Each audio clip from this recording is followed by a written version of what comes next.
Good evening. Welcome to tonight's class. Tonight's class is about the laws and customs of the Omer, and there are a number of customs of the Omer, and I felt it deserved its own class.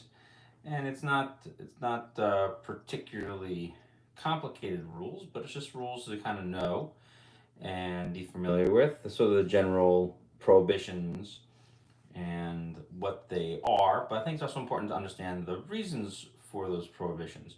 So we're going to look at the overall origin of the custom, and we're going to then look into the different practices that have developed, and then we're going to look at the various restrictions or things from which we refrain during the Omer itself, and we'll talk about them as they each come in. So each one of these sections is going to get a few minutes of topical discussion. We're going to discuss weddings and engagements during the Omer, getting haircuts and shaves, the restrictions on dancing and music, and what it means to listen to music on things like electronic devices. And we'll kind of talk about Lag BaOmer at the end. And so right now we're going to start with the reason for these customs, classically brought down, is that the days between the beginning of Pesach and Shavuos, the Gemara in Yevamos basically says that between the the days of Pesach and the Tzeres, meaning the days of Pesach and Shavuos, that Rabbi Kiva lost 12,000 pairs of students, which we also discuss as 24,000 total students. And so when he lost them, he had to go ahead and teach new students to replace them. So this Gemara is in Yevamos 62b, and you can find it there. And many people seem to say this happened at some time around the Bar Kochba revolt, but the reason also sort of stated in there is why was it? Because they didn't really give each other proper dignity and attribute enough honor to each other. So, and these days are attached to it as follows. So what they didn't like was that they didn't like the fact that people were going ahead during going ahead and being jealous of each other's Torah learning. Now, really, the truth is that most of these customs are not mentioned at all and don't pop up until after the Crusades of 1096, or in the Jewish year of 4856. And that was a tremendous pogrom in Germany. And it's actually the origin of many of the tefillos that we say on Shabbos. That the Av HaRachamim is developed at that time period. And it was said originally during this time period, and it was enacted during this time period to be recited. And so those tragedies really are the once really and truthfully some of the worst times. Then some 500 years later, also the Chmielnitsky tragedies also occurred, but Chmielnitsky really gets their own day, which is Chav Sivan. We don't really celebrate that anymore. I don't want to get off topic too much.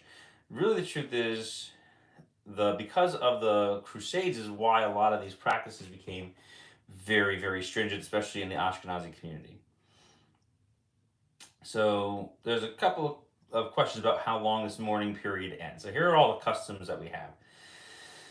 So the mourning should really be from the entire period, beginning from the end of Pesach. You can't mourn during the holiday until right before Shavuos. And that seems to be the most basic understanding of the Gemara in Yevamos that we were just talking about. The mourning period, however, seems to have a day that stops during Lag BaOmer, and there's a tradition. It's mentioned. It's brought down traditionally, and it's also mentioned in the Zohar that Lag BaOmer is the day when that stopped. The mourning itself seems to cease after 34 days of the Omer, which is a tradition that comes from the Sephardic tradition about when the days which the students of Rabbi Kiva comes to an end. And some people say that the mourning period itself is 33 days, and therefore it goes for the entire period of the Omer because there's only really 33 days out of the 49 total possible days where one could actually mourn because you have to take out the 7 days of Pesach, and then every Shabbos. So that's where the 33 days kind of fits in. And so there's a lot of these ideas floating around, and the basic basically what it comes down to is that you have three time periods. Either you take the first 33, which is from Pesach until Lag BaOmer, then on the 34th day, it's all over, but you can still get married and such on Lag BaOmer itself, on the 33rd day of the Omer itself. Some people wait until right about this past week, which is Rosh Chodesh ER, and then they go to the end of the Omer. But the other people quote that what I just mentioned as you have to have 33 days of mourning in total. So other reasons why we mourn is just because of some other traditions that had popped up over the course of medieval time period. And so therefore the custom is to not get married and to also not shave, not get haircuts, and to basically take off the time period of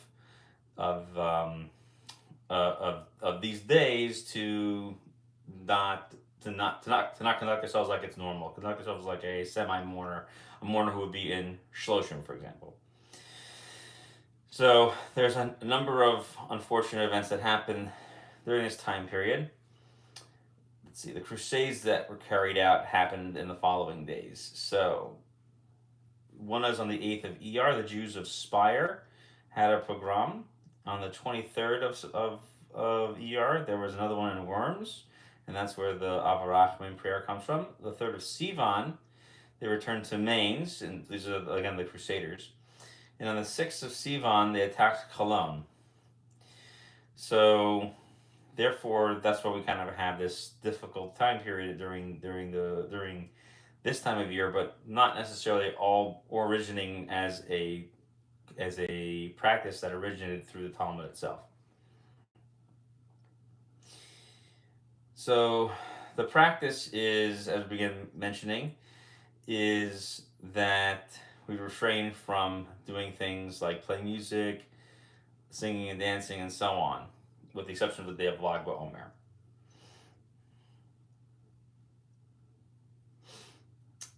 So the Sephardi custom, as mentioned in the Shulchan Aruch, and we quoted it in our sources, if you look in chapter 493 there, the idea was to go ahead and end all of the mourning on the 33rd day, and then on the 34th, they can continue on.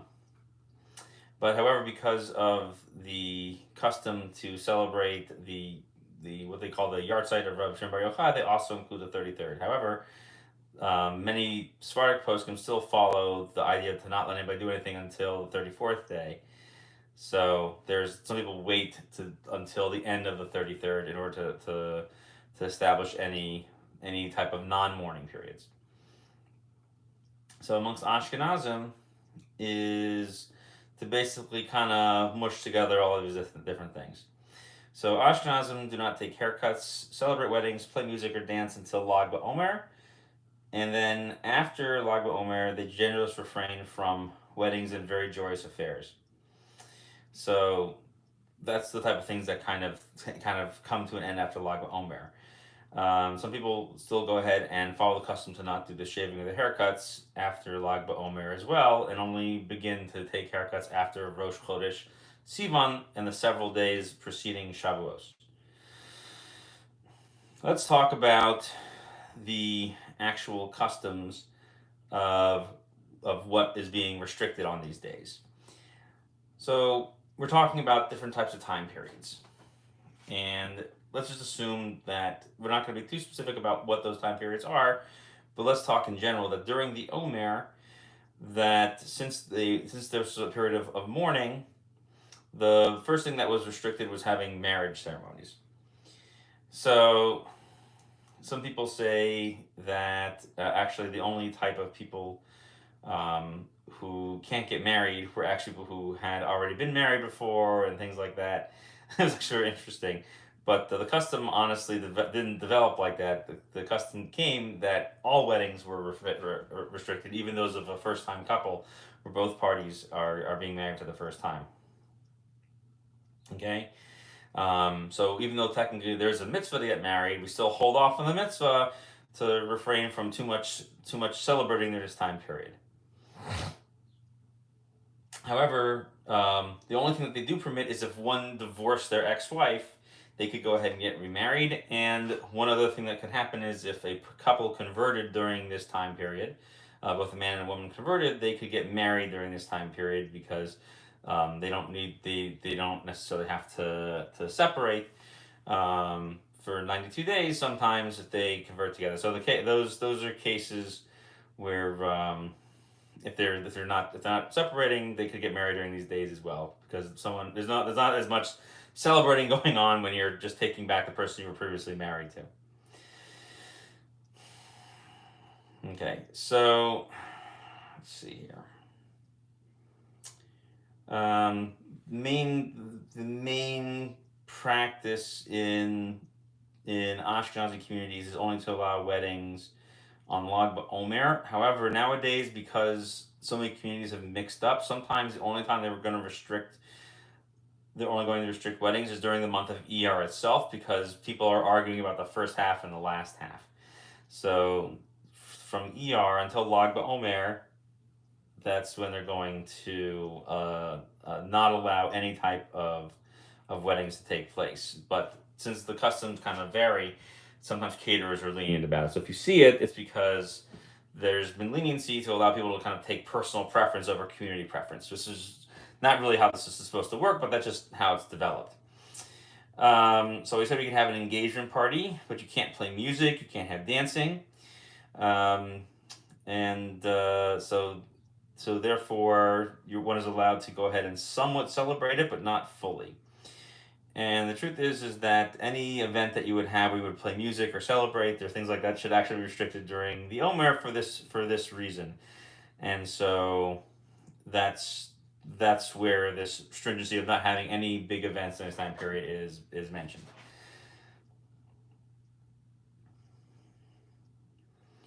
So let's see. Some people are lenient on a marriage happening on a Friday, which is the 31st day of the Omer, if Omer falls out on Yom Rishon on Monday, because you're not allowed to actually have weddings on Yom Rishon. You're not allowed to have weddings on Sunday. So there's leniency because you can prepare on Thursday ahead of time, and for the honor of Shabbos, you could be lenient on that. But for the most part, you're not allowed to do it. So, but some parties, like for example, or some things are going to be permitted. You can have a bris milah can be had, and a party to celebrate completing a masechta of Gemara and so on can be had. But you shouldn't plan to have it during this time of year. Okay, let's talk about shaving and haircuts. Since it's a mourning period, so we mentioned the Sfardim go from right after Pesach until the 34th day of the Omer. Ashkenazim, however, basically can take haircuts until the morning of the 33rd day. And some people even allow it on the night of Lag BaOmer if there's going to be a party that night. And so, if you know you're not going to be able to get a haircut during the day, you can take it the night before. Okay. So, however, one can trim one's mustache if it's getting too long, if it's getting in your way, you couldn't eat your food because your mustache is in your front of your face, that you can trim. And women can cut their hair for purposes of modesty, but women generally are included in this prohibition of cutting hair. So, for example, one could cut her hair if she was trying to cover her head and the hair kept falling out. She'd be allowed to go ahead and cut it back so that it wouldn't keep falling out of the tichel. And women are also allowed to go ahead and remove facial hairs and so on, unlike men. That would be permitted to do that. Children's hair, you also can't get their haircuts in this time period, unless it's a great need, such as they get peanut butter in their hair or bubblegum. There is some leniency that if you do have a child born and they have to have a bris, that the father of the child, the person sitting and holding the child, and the one doing the circumcision, the moil, may get haircuts and shaved during this time period. So, There's some people in some circles, specifically Yeshivas Chafetz Chaim, they're lenient to allow people to go ahead and shave when Rosh Chodesh Iyar falls out on Shabbos on that Friday. So there is such a custom like that, but it's a very limited Ashkenazi custom. Okay, but for many people, the custom is to not take haircuts the entire length, except on the 33rd day of the Omer itself. Okay, now shaving, there is some leniency about if you shave regularly throughout the year. So, for example, taking a haircut and shaving is generally a little bit different, according to some later poskim, which was not common during the time of the Shulchan Aruch when a lot of these laws were codified. So one should really go ahead and describe under what conditions they need, such as for their job and so on, to go ahead and take haircuts. I'm sorry, to take a shave while at the same time avoiding the haircut. And therefore, one should only do so if they find that it's going to really impact their ability to function, such as at their job. So if your employers demand that you shave, you can take a shave. Okay? But daily shaving may not be allowed for that. Maybe you can go for a day or two and you can shave. You can shave, just not all the time. Unless there's been something saying, like, come in looking like that, then you can go find another job. Okay? So the one thing that seems to be consistent through this custom is that it's to avoid merrymaking, to avoid making simchas, but not to necessarily follow the actual strictures of the laws of mourning like one does after the death of a parent. So therefore, one can be lenient, okay? So it's not absolutely 100% in that case. So therefore, people who don't shave regularly, try to avoid it. Some people are lenient when it comes to trimming beards if it's painful. So, for example, if the beard hairs are getting stuck because of split ends or whatever, then you can trim the edges of it again to avoid pain. But you can't go ahead and be like, yeah, it's bothering me. All right, I'm gonna go shave the whole thing off. Okay, you can do things just like with trimming the mustache.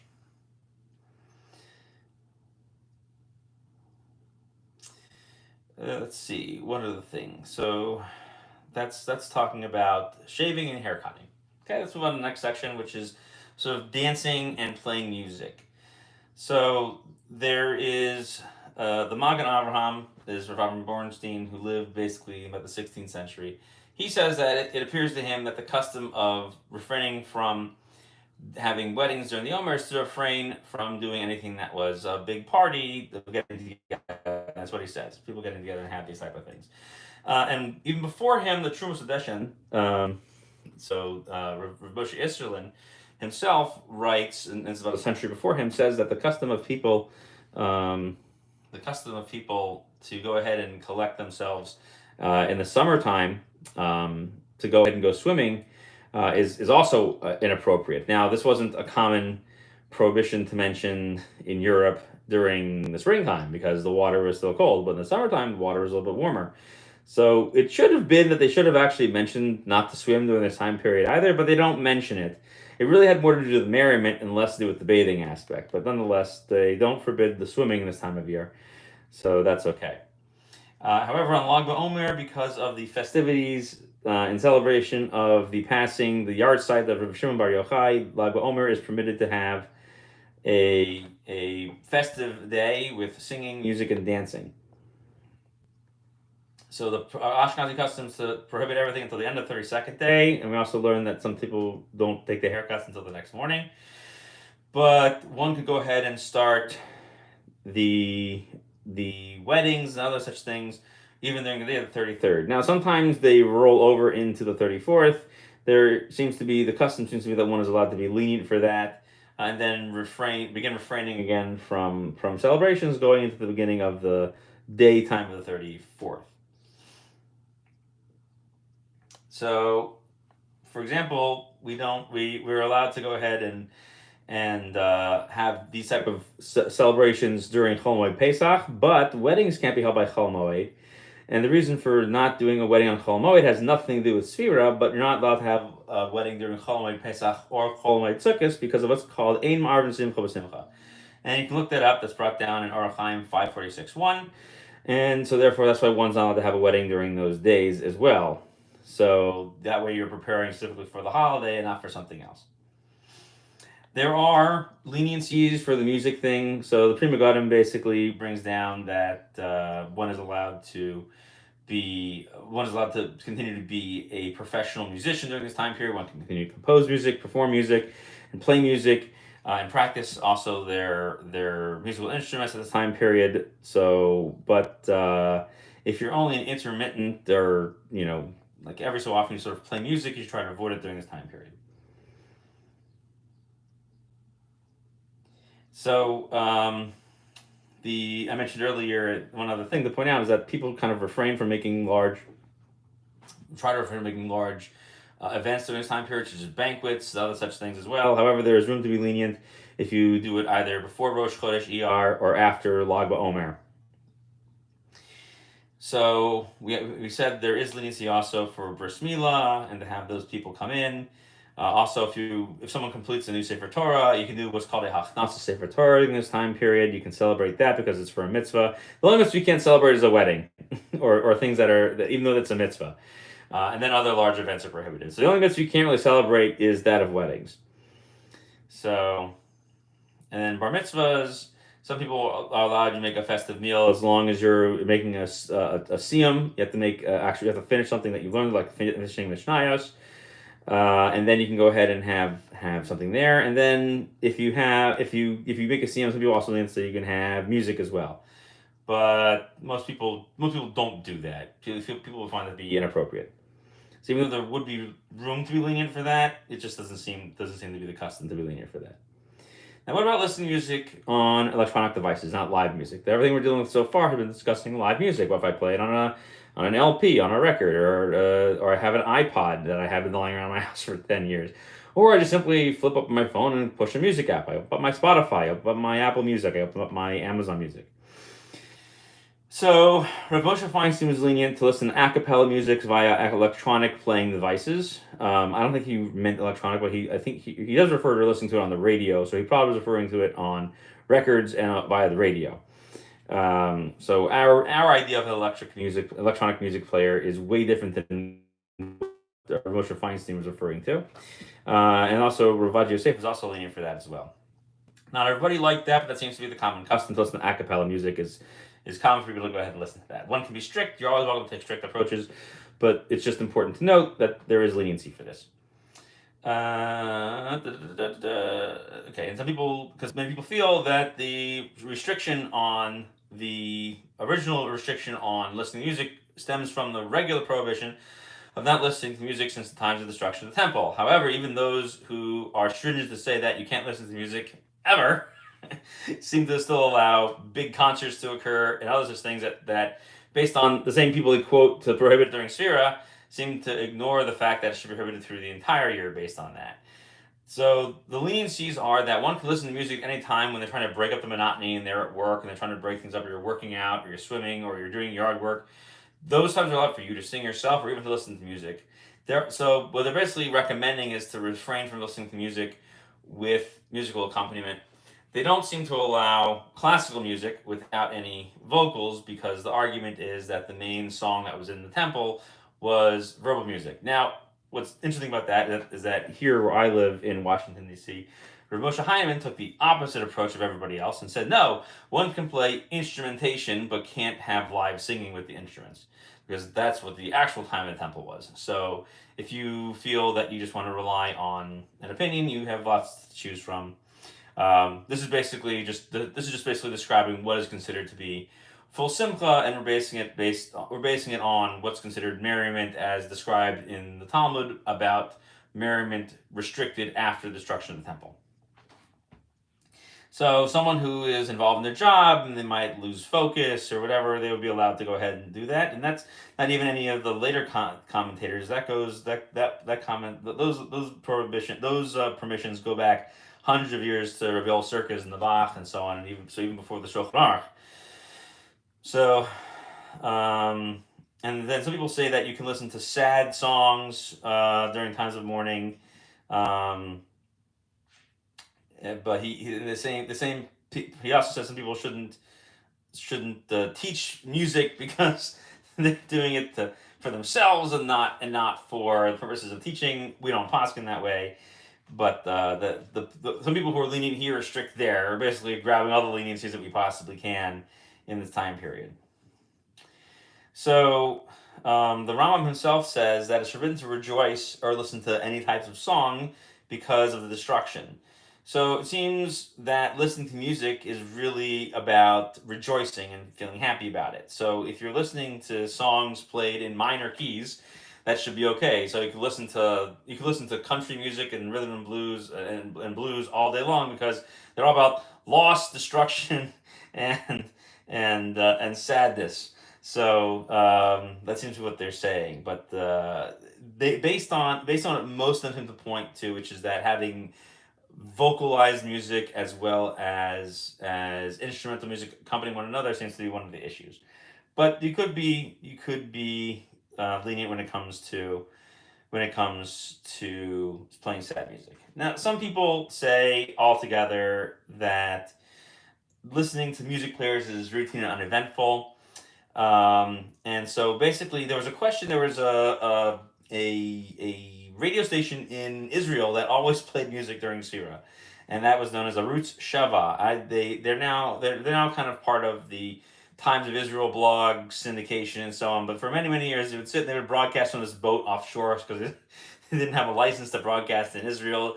You should look up the story of Arutz Shava. So they asked Ravad Yosef if they can continue to play music during Sphira because that was how they made some of their music, was the royalties that accrued as a result of playing music.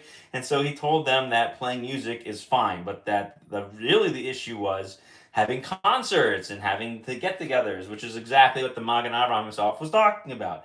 So people go nuts with the whole music thing. So some people are like, well, I can't do this and I can't do that. And really, the truth is, it's sort of an ad hoc trying to fall within the framework of the holiday, but it's not 100%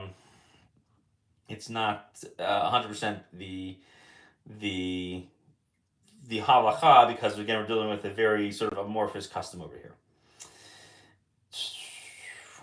Some people are lenient to people who suffer from melancholy and depression to go ahead and listen to music.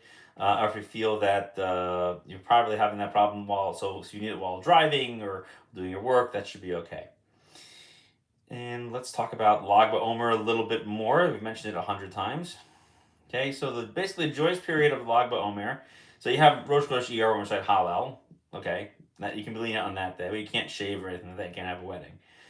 So when we mentioned about taking, some people are lenient for that day, but Lag BaOmer is the lenient day. Let's see. Mourners used to hire musicians to play dirges. So if this is a sad time, would not sad music be allowed? Exactly. No, see, you're proving the point, which is even even in halacha, they talk about the women used to sing dirges and they played flutes that accompanied them. This is mentioned in the halacha explicitly. So listening to music isn't a 100% thing, but it's treated like that. So that's why we're saying sad songs should technically be part of it. But the main thing here is to focus on is that on Lag BaOmer, one is allowed to be lenient and go ahead and set all of these things aside, including the restriction from having large parties. So a lot of people do that, and that seems to be the prevalent custom. And also, the leniency is even extended to the night of Lag BaOmer. Or if you can't do that, if you get married on the day of Lag BaOmer, it can even roll over into the 34th because the Sfardim are lenient on that day as well. So you can go ahead and just punt all these things aside. You can take a haircut, you can take a shave, you have a wedding, you can have a big simcha, you can have all of these things on Lag BaOmer, so everything goes back to normal on that day. But it doesn't resume. Many Ashkenazim refrain from doing anything after that. So the leniency is really to not do that. Now there's also some Ashkenazim who don't use Lag BaOmer as that day. They wait until Rosh Chodesh Sivan, but their leniency is actually wait to get married on the 28th day of Iyar, which is Yom Yerushalayim, the day that the Jewish army, the army, the IDF, basically in its infancy, reunited both halves of Jerusalem and retook the Temple Mount itself. So some people are lenient for that day. Other people also lenient on Yom HaAtzmaut, which is tomorrow night. and there's some people who are lenient for that, but that is a topic sort of outside the scope of this class, and I don't want to get too political on that. I have my opinions for it, and I'm sticking with it. But anyway, so that is our class for this evening. I didn't see any questions, but I will stall here for a moment if anyone has any questions about the mourning period. Just to recap quickly, the mourning period of the Omer is not a very ancient custom. It seems to only be a few hundred years old, but we rely on some of the statements made in the Talmud regarding the students of Rabbi Akiva. Mostly, the customs seem to develop from the Crusade period and the events of 1096. And as a result of that, a lot of these customs develop and spread through both Ashkenazic and Sephardic lands. And the main prohibitions are to refrain from haircuts, shaving, weddings, big events, merrymaking, and also listening to music. We talked about that one really can't be lenient on the haircuts. The shaving, you can be lenient if you're going to lose your job, or if the beard is getting in the way of you eating your food, or if it's causing you pain, you can trim things. With hair, even for men, women, and children, the prohibition on taking haircuts is the same, unless it's falling out of the tichel or the hat, and the woman can't keep it in. She can cut that hair. And when it comes to hosting weddings, that's a big no-no for the entire length of the Omer. But some people are lenient to allow caterers and so on to go ahead and function as normal caterers before Rosh Chodesh Iyar and after Rosh Chodesh Sivan, or actually after Lag BaOmer, and especially after Rosh Chodesh Sivan, to go ahead and host a wedding at that time period, because not all the customs are equivalent across all communities. The restriction is to not have a big event whereby one also has music and or dancing. It sounds like the beginning of a joke, but it's not. It's meant to be taken seriously, that we are to refrain from too much merrymaking and too much merriment during this time period, and that is the custom that has developed, even if it's for a mitzvah. The only mitzvahs for which we make an exception are bris milah. It looks like we probably would do something for Pidyon Haben too. It's not really mentioned in my notes, but Pidyon Haben, we'd be lenient for that. And a siyum masechta or siyum mishnayos, one could go ahead and have a normal simple for that. And it seems that people would even allow a bar mitzvah, but the custom is not to make bar mitzvahs, especially with live music and merriment during this time period. That seems to override the bar mitzvah as well, even though there is room for leniency. And there's also room for leniency for weddings as well, but we don't rely on any of that either. But if you had an emergency, you needed there was an urgent case, there's room for leniency in that. When it comes to listening to electronic music, there's room for leniency to listen to something that's pre-recorded, not live music. Definitely can't go to concerts. You can listen to music that's a cappella. Some people even permit music that's not a cappella, but it's only instrumental. So try to figure those two out. Take the leniency of each one, and then you slap them together. And then if you just need to listen to music to kind of break up the melancholy of the day, or because you're feeling a little bit down, one can use music for that purpose as well. And that permission isn't a new one; that's an old permission for many centuries to go ahead and allow people to go ahead and listen to music, since most of the restriction is related to the structure of the temple. One thing we didn't make mention of is the not going to movies and so on. Some people include movies and sporting events as things where you are gathered together, a large group of people to celebrate. It's many people say not to go to them, but most of the time when they say that, they're also referring to not going to them at all. And so there may be room to be lenient with sporting events, because for the most part, you're there to kind of just watch the game and enjoy the game, especially if you're a real fan. The enjoyment is actually in the execution of the game, not so much in the silly sounds that sort of accompany them. But those things are there because that's sort of the sounds of the game. Some people still enjoy the game whether or not they are playing the music. I'm definitely one of those people. So some people refrain from that, and also the movies. Sometimes they don't let you go, but if it's something that it's just if you go late at night, there's not a big crowd. There's going to be room for leniency for that as well. All right, if there's no other questions, we'll call it an evening. Thank you everyone for coming out.